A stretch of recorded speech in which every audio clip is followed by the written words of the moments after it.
Hey Grauwelt fans, it's me again, Vic Salinas, with a new video for this week. Before we get into today's topic, I'd like to remind everyone that I have another YouTube channel going right now. I just started recently.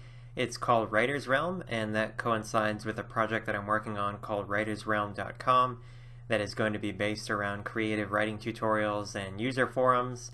And this project came to light maybe 3 or 4 months ago, after enough emails asking questions had come into me, and I just kind of got the idea that it's probably about time that I at least try to make a place where creative people and writers, such as all of the viewers here on YouTube, just kind of gather together and share their ideas and maybe learn a thing or two, not only from me. I hope to have some other people as well do a lot of the tutorials and also learn from each other.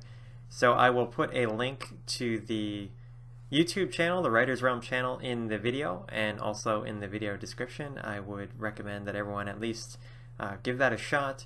As I've said before, I'm still going to do the Grauwelt channel. That's not going anywhere. I'm just going to start to shift the focus of the Grauwelt channel to be more personal, I guess, more around the personal videos. If you notice, I haven't done a lot of the tutorial videos that I did before on this channel, and all of that like kind of hardcore technical tutorial stuff is going to go to Writer's Realm, which kind of works along with the website, and all of the kind of personal takes and philosophical ideas about writing itself is going to stay on the Grauwelt channel. So recently I was talking to someone via email about exposition. We were in a conversation about how best to give exposition in a story. So exposition, especially when it comes to like fantasy and sci-fi, is really necessary. You have to let your readers in on certain things because they're not familiar with the world that you're laying out. You need to make it feel believable, feel complete, feel like a real place. And it's a really tricky thing to do, to be able to give exposition. On the one hand, if you do too much of it, which is really easy to get carried away and just drop in all these hints about cultures and technology and things, it comes off as heavy-handed.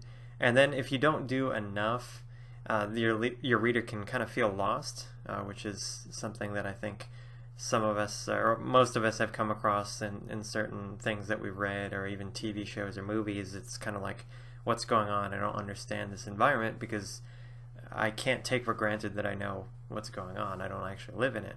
For me personally, I like to give exposition by way of how the characters in the story interact with their environment and how they speak and what they look like maybe, and not so much what they say.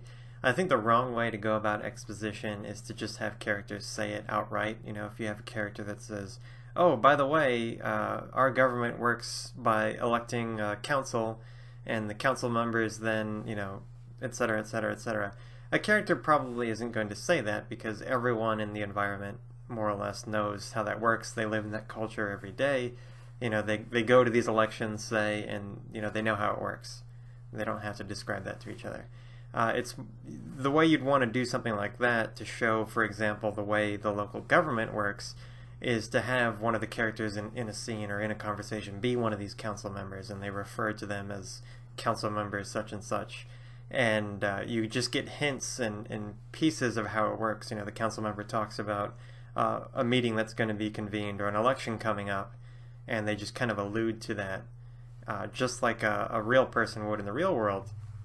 You know, every time you meet, let's say, a congressman here in the United States or a member of parliament in a lot of other countries outside of the U.S., you know, they're not going to, every time you speak to them, sit down and explain to you what their job is, how they get elected, what the history of the position is.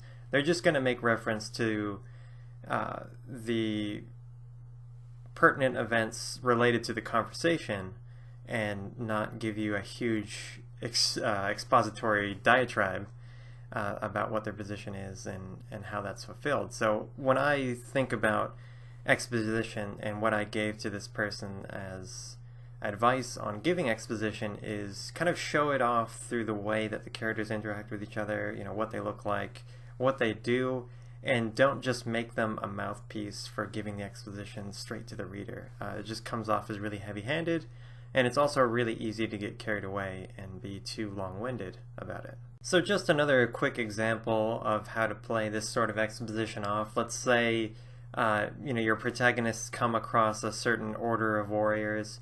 Rather than having the character listen to a long history of how this order of warriors came to be, maybe they just notice that every member of this order wears a certain type of clothing. Maybe they have a certain shape of helmet with a feather on it. I'm just making this as I go along.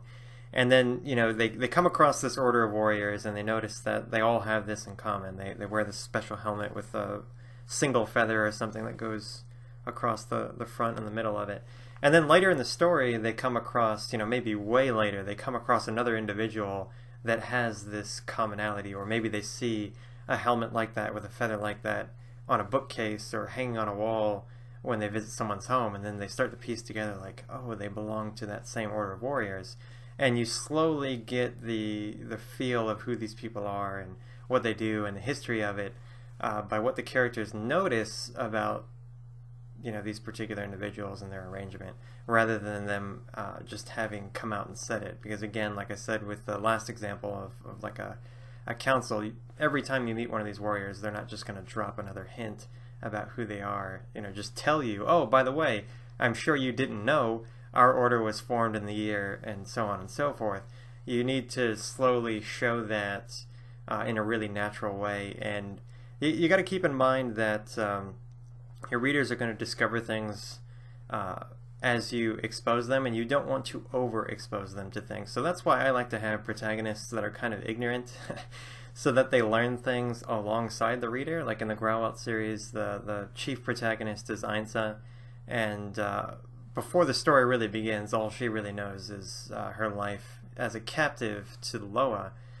So when she gets out and springs out into the world, she's learning things at the same rate that the reader is learning them. So it's kind of like a baby learning things for the first time, and you get to learn and get the exposition at the same time that she does. And I think that's a lot easier to do. Now that might not work for every story, but having some level of ignorance in your protagonist is a good thing, at least as far as being able to expose your readers to the world at a good rate, because then you have an excuse as to why this character has to learn all of these things. You can kind of wrap it up in your mission to expose your readers to your world and help them make sense of it. So to wrap up, my advice about giving exposition, it should never be a long-winded diatribe. I suppose if you wanted to do that maybe once or twice, where the character has to sit down and listen to a story or overhears some really long-winded speech from, an orator, another, sage, or some kind of character that gives them a long story, I suppose maybe once or twice throughout a story arc, that would be okay. It wouldn't be too much. But you definitely want to avoid doing that for the bulk of your exposition. The bulk of your exposition should just come from observations of the characters or descriptions of them, and it doesn't really give a lot of explanation. It's just that consistency about the way that these characters show themselves and behave is found throughout. And the reader's going to be smart enough. Readers are smart people, and they'll figure out that way that they'll start to understand exactly how your world works through the way that you show the interactions. I'd like to remind everyone once again about my second YouTube channel called Writer's Realm. I'll link to the channel in the video description and also in the video itself. I'd encourage everyone that likes these Grauwelt videos to at least go over and give it a shot. It's going to be a little different. Like I said, kind of the more personal stuff like this video is going to stay in the Grauwelt channel, and then the really technical nuts and bolts sort of tutorials about writing are going to show up on the Writer's Realm channel. I want Writer's Realm to be much more technical, and Grauwelt will of course remain as it is. It's going to be kind of just my take on things, and not saying that you can't learn anything from these little speeches that I gave, but it has a bit of a different touch to it. So I wanted to separate those two into two different entities. So if you're interested in that sort of thing, definitely go check out Writer's Realm and watch a couple of videos and see if you guys like that aspect of it.